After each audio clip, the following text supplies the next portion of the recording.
Hi to everyone, welcome to high dreams. This is your Pavan. So ఈరోజు నేను a thing చెప్దాం అనుకుంటున్నానంటే, మార్కెట్లో చాలామంది ట్రేడింగ్లో ఉంటున్నారు, ఇన్వెస్ట్మెంట్ చేస్తున్నారు, లేకపోతే స్టాక్స్ని బై చేస్తున్నారు, అండ్ అదేవిధంగా ఇంట్రాడేట్ చేస్తున్నారు, ఎఫ్ఎన్ఓ చేస్తున్నారు, లైక్ మ్యూచువల్ ఫండ్స్ కూడా చేస్తున్నారు. బట్ ఏ థింగ్లో అన్నా సరే మనకి ఎక్కడి నుంచి మొదలెట్టాలి, ఎలా మొదలెట్టాలని చాలామందికి తెలియట్లే. న్యూస్ ఎక్కడ చూడాలి, చార్ట్స్ ఎక్కడ చూడాలి, ఏది పెరుగుతుంది, ఎప్పుడు పడుతుంది. చాలామందికి ఒక స్టాక్ని కొనేసి అది పడుతున్నప్పుడు కూడా వీళ్ళకి తెలియట్లేదు, ఎక్కడ బౌన్స్ బ్యాక్ అవుతుంది అన్న పాయింట్ ఆఫ్ వ్యూలో, ఏ పాయింట్ ఆఫ్ వ్యూలో తెలియట్లేదు. కాబట్టి మోస్ట్ ఆఫ్ ది పీపుల్కి అవి ఎక్కడ చూడాలి, ఎలా చూడాలి, న్యూస్ ఎక్కడ చూడాలి అన్న పాయింట్లో వెబ్సైట్లతో సహా మీకు చూపిస్తాను నేను. ఓకేనా? మీరు అందరూ కూడా వింటూ ఉంటారు నిఫ్టీ, బ్యాంక్ నిఫ్టీ అని చెప్పేసి. సో అవి మనకి ఎప్పుడు కూడా మీకు క్రోమ్లోకి వెళ్ళి ట్రేడింగ్ వ్యూ అని సెర్చ్ చేశారనుకోండి, మీరు ఏ చార్ట్ అన్నా సరే, ఈ ప్రపంచంలో ఫారెక్స్ కానీ, క్రిప్టో కానీ, ఇండియన్ మార్కెట్ కానీ ఏది చూడాలనుకున్నా సరే ట్రేడింగ్ వ్యూ అనే వెబ్సైట్ ఉంటుంది.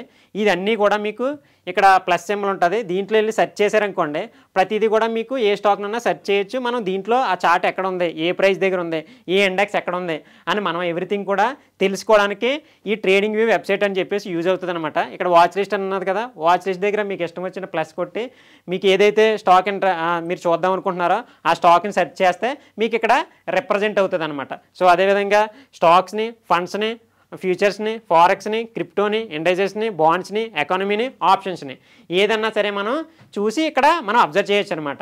ఇది మ్యాటర్. సో ఇప్పుడు మన నిఫ్టీ ఉంటుంది, లైక్ మీ అందరికి కూడా తెలుసు, బ్యాంక్ నిఫ్టీ, లైక్ అదేవిధంగా ఫిన్ నిఫ్టీ. స్టాక్ మార్కెట్లో మల్టిపుల్ స్టాక్స్ ఉంటాయి కదా, మల్టిపుల్ స్టాక్స్ని కొన్ని వేల స్టాక్స్ ఉంటాయి. వేల స్టాక్స్ని అన్నిటిని కలిపి ఎన్ఎస్సీలో కానీ బీఎస్సీలో కానీ ఉంచుతారు కదా. సో అండ్ అదేవిధంగా మనం వాటిని డివైడ్ చేశారనమాట. ఇప్పుడు బ్యాంకింగ్ సెక్టార్ మీకు ఫర్ ఎగ్జాంపుల్ బ్యాంక్ ఉంటుంది కదా, హెచ్డిఎఫ్సి బ్యాంక్ కానీ, కోటక్ కానీ, అలా బ్యాంక్ అకౌంట్స్ ఉంటాయి కదా. ఈ బ్యాంక్స్ అన్నీ కూడా డివైడ్ చేసి ఒక ఇండెక్స్ కింద డిసైడ్ చేసి దాన్నే బ్యాంక్ నిఫ్టీ అన్నారు. ఓకేనా? ఐటీ సెక్టార్ మీకు తెలుసు, ఐటీ సెక్టార్స్లో సంబంధించిన స్టాక్స్ అన్నింటిని కూడా కలిపి నిఫ్టీ ఐటీ అని చెప్పేసి డివైడ్ చేశారు. ఆ ఇండెక్స్లు అన్నీ కూడా ఐటీ సెక్టార్ సంబంధించి ఉంటాయి, ఈ ఇండెక్స్లు అన్నీ కూడా బ్యాంకింగ్ సెక్టార్ సంబంధించి ఉంటాయి. అండ్ అదేవిధంగా మిడ్ క్యాప్ నిఫ్టీ అని చెప్పేసి, సెన్సెక్స్ అని చెప్పేసి డిఫరెంట్ ఇండెక్సెస్ క్రియేట్ చేసి వాటిని సెక్టార్స్ని డివైడ్ చేశారనమాట. మెటల్కి, ఫార్మాకి మీకు తెలుసు కదా, మీకు రీసెంట్గా రెడ్డి ల్యాబ్స్ కానీ, సన్ ఫార్మా కానీ, అలా నిఫ్టీ ఫార్మా అని ఉంటుంది. ఆ ఫార్మా సెక్టార్ అన్నీ కూడా ఆ స్టాక్స్లో ఉంటాయి. ఇప్పుడు ఫార్మా సెక్టార్లో స్టాక్స్ అన్నీ కూడా బూమ్ అవుతున్నాయి అనుకోండి, నిఫ్టీ ఫార్మా అన్నది బూమ్ అవుతుంది అనమాట, అంటే పెరుగుతుంది అనమాట. సో ఆ విధంగా మనం చూసుకోవచ్చు. ఇలా మనం వీటిలో అబ్జర్వ్ చేయొచ్చు ఎవ్రీథింగ్ కూడా. మన నిఫ్టీయే మనకి ఎప్పుడు మార్కెట్ స్టార్ట్ అవుతుంది మీ అందరికి కూడా తెలుసు కదా, 9:15 to 3:30.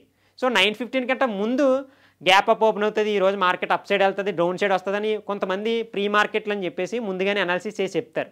అవి ఎలా చెప్తారంటే, మీకు క్రోమ్లోకి వెళ్ళి ఎస్జేఎక్స్ నిఫ్టీ అని సెర్చ్ చేశారనుకోండి, ఓకేనా, మార్కెట్ క్లోజ్ అయిపోయిన తర్వాత కూడా మన నిఫ్టీ ఇక్కడ ట్రావెల్ అవుతుంటుంది సింగపూర్ మార్కెట్లో. సో అది ఏమవుతుందంటే, ఇప్పుడు ప్లస్ 100 పాయింట్స్ ఉంది ఇక్కడ. ఇది మార్నింగ్ 8కి లేకపోతే 9:15కి ఓపెన్ అవుతుంది కదా మనకి, 8:45కి ఆ టైంకి మీరు ఓపెన్ చేశారనుకోండి ఇది. సో ఈ టైంలో ఇది ప్లస్ 200 ఉందనుకోండి, అంటే మన నిఫ్టీ ఈరోజు ఎన్ని పాయింట్లు ప్లస్లో ఓపెన్ అవబోతుంది, 200 పాయింట్స్. అది ఇది మైనస్ 200 పాయింట్స్ ఉందనుకోండి, మన నిఫ్టీ ఈరోజు ప్లస్లో ఓపెన్ అవ్వబోతుందా, మైనస్లో ఓపెన్ అవ్వబోతుందంటే ఇక్కడ మైనస్ ఉంది కాబట్టి మైనస్ ఓపెన్ అవుతుంది, ఇక్కడ ప్లస్ ఉంటే ప్లస్లో ఓపెన్ అవుతుంది. ఈ విధంగా ఎస్జేఎక్స్ నిఫ్టీని మనం యూజ్ చేయొచ్చు అనమాట. దీన్ని చూసే చాలామంది ట్రేడర్స్ ఈరోజు market gap up, gap down అని చెప్పేసి అనాలిసిస్ చేసి చెప్తారనమాట. ఈ విధంగా ఈ వెబ్సైట్లో మనకి ఎవ్రీ మార్నింగ్ చూస్తే అర్థమవుతుంది. నెక్స్ట్ గ్లోబల్ మార్కెట్స్ ఎక్కడ చూడాలి, యూఎస్ఏ మార్కెట్కి రెసెషన్ వచ్చింది, జాబ్స్ క్లైమ్ డేటా, అండ్ అదేవిధంగా ఆ మార్కెట్స్ పడుతున్నాయి, మన ఇండియన్ మార్కెట్ కూడా పడుతుంది అన్న పాయింట్ ఆఫ్ వ్యూలో చాలామంది ఉంటారు. వాటిని ఎక్కడ చూసుకోవాలి, అసలు వాటిని ఏ ఇండెక్స్లు చూసుకోవాలి, దానికి ఉపయోగించేదే investing.com.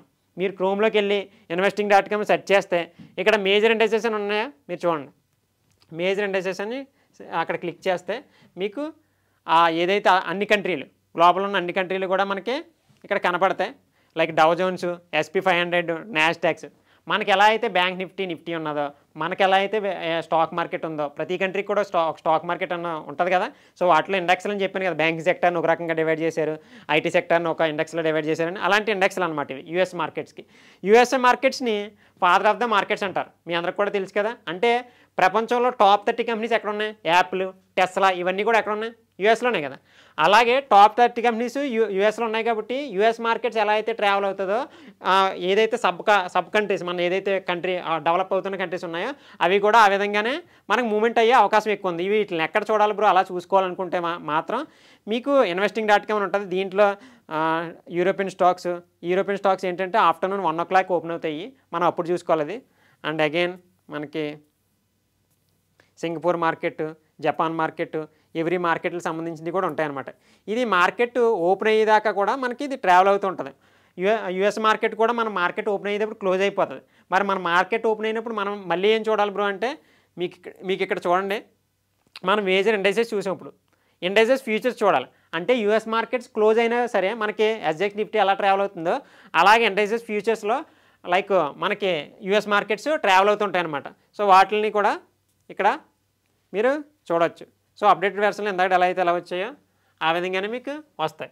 So market US markets close అయిపోయిన తర్వాత మనం చూడాల్సింది ఏంటంటే ఇండైసెస్ ఫ్యూచర్స్ అనమాట. అంటే ఆ యుఎస్ మార్కెట్ క్లోజ్ అయిపోయిన తర్వాత కూడా ఈ రన్ అవుతుంటాయి. అప్పుడు మనకి ఏమర్థమవుతుంది, యుఎస్ మార్కెట్స్ పాజిటివ్ ఉన్నాయి, నెగిటివ్ ఉన్నదని మనం ఇక్కడ ఇండెక్స్ని చూస్తే అర్థమవుతుంది అనమాట. ఈ విధంగా మనం investment.comని మనం యూజ్ చేస్తూ ఉంటాం.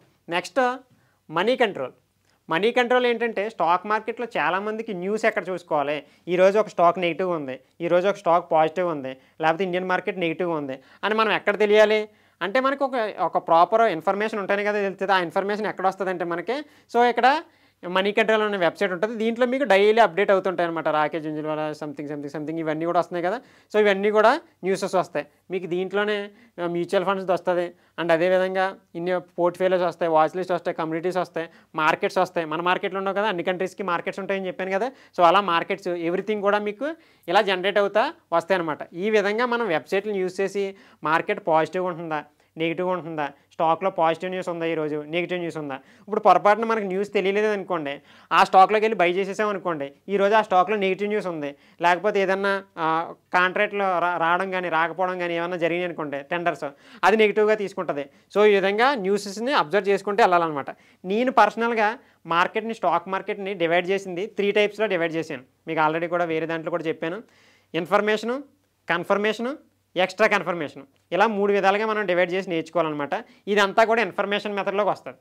ఓకేనా. అంటే ఇన్ఫర్మేషన్ అంటే ఏదైనా టాపిక్ గురించి డేటా కలెక్ట్ చేసుకోవడానికి ఇన్ఫర్మేషన్ అంటారు. ఓకేనా. కన్ఫర్మేషన్ అంటే టెక్నికల్ అనాలిసిస్, మీకు మేబీ తెలిసి ఉంటుంది. Support and resistance, candlesticks, patterns, trend lines, divergence, option chain, ఇలా ఎస్ఎంసీ కాన్సెప్ట్లు ఇవన్నీ కూడా కన్ఫర్మేషన్లోకి వస్తాయి. ఎక్స్ట్రా కన్ఫర్మేషన్ ఇండికేటర్స్ నేను అవి కూడా తర్వాత వీడియోలో చెప్తాను. ఇవి అనమాట న్యూసెస్ మనం క్యాప్చర్ చేసుకునే వెబ్సైట్స్. ఈ వెబ్సైట్స్ ద్వారా మనం డేటాను పూర్తి స్థాయిలో కలెక్ట్ చేసుకుని మనం ఈరోజు నెగిటివ్ ఉంటుందా, పాజిటివ్ ఉంటుందా, గ్లోబల్ మార్కెట్స్ ఎలా ఉన్నాయి, మన నిఫ్టీ ఎలా ఓపెన్ అవబోతుంది, ఈరోజు వెయిటేజ్ స్టాక్స్ యొక్క న్యూసెస్ ఎలా ఉన్నాయి, అండ్ అదేవిధంగా స్టాక్ యొక్క ప్రైజెస్ని ఎక్కడ చూసుకోవాలి అన్న పాయింట్ ఆఫ్ వ్యూలో నేను 4 వెబ్సైట్ని చెప్పాను. ఆ 4 వెబ్సైట్ని కూడా మీరు డైలీ కూడా అబ్జర్వ్ చేస్తే ఆ యొక్క ఇన్ఫర్మేషన్ అన్న ప్రాసెస్ని మీరు క్లియర్గా ఫాలో అవ్వగలరు అనమాట. ఓకేనా. Thank you.